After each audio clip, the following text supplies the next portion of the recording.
born in Delft in 1921.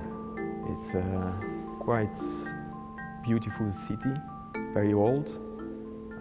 Also, the history of Delft about the painters, it's Vermeer, so it's quite important.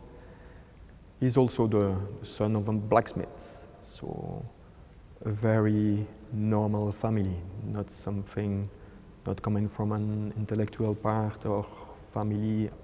He left Holland for the first time, I think, after the war, in 1946, and then he went to Paris, and afterwards he went to the south of France. I think it was a way to recover from the war, which was a quite intense moment at that time. And as an artist, it was, of course, much better to be in the south and to be able to be free and develop painting.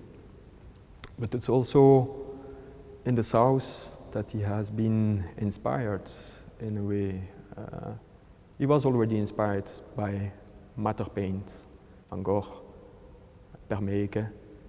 But I think in the south of France he could feel in the architecture also, and all the walls are a little bit stronger, not so perfect, a little bit imperfect. He saw that, and also it's a matter of different facts, not too much money, not too much paint. And when you look to your painting like the monochromes, they are like big, massive, very present, simple,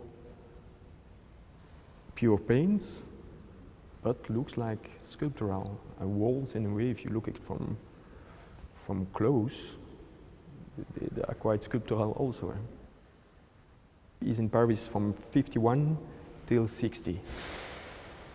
And in 51 he's still busy with the sign paintings. In 53 he starts to paint more free, more gestural. So also quicker, not so in detail anymore, also larger paintings, much larger, and still on the easel. So the paint is quite becoming thicker also again, and he's putting a lot of paint on the canvas. Very expressive. From 1960 on, he was in Brussels, Rome, Paris. So he went also back to Paris in the workshop he had in the Rue Santeuil. So they were moving a lot. And I think there were also a lot of artists based in Rome at the time, like De Koning, Fontana was there, Manzoni. He had a workshop in a garage, and then he came in Belgium, and suddenly it started to go very well for him. So the period in Paris, he's working on an easel. Even in the beginning in Brussels, in the Rue du Méridien, in his workshop, he's still working on an easel. And then, because of the paint is becoming so heavy, the canvas isn't strong anymore. So he has to change his technique. And he starts to work on wooden panels on the floor. And there, at that moment, he starts to put a lot more paint on the panel. And also more color.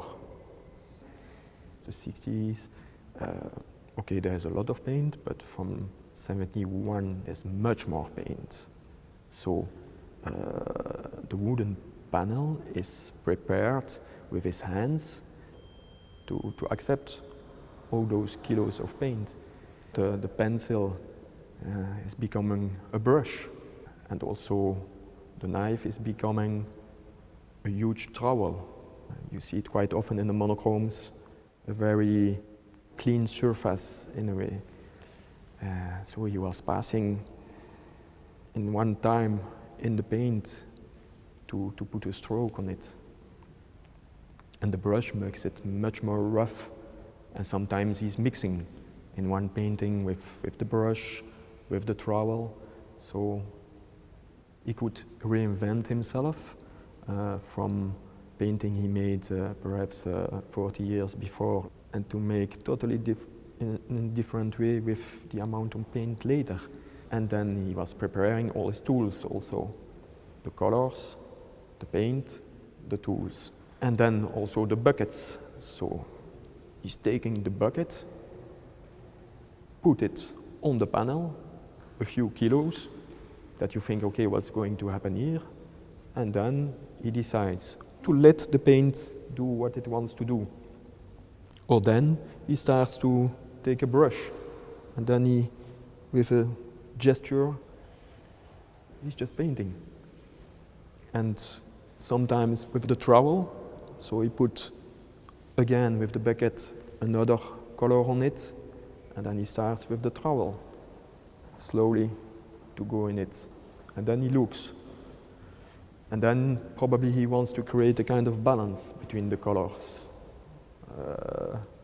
To add sometimes little dots, bigger ones. It gave him a lot of freedom, that paint.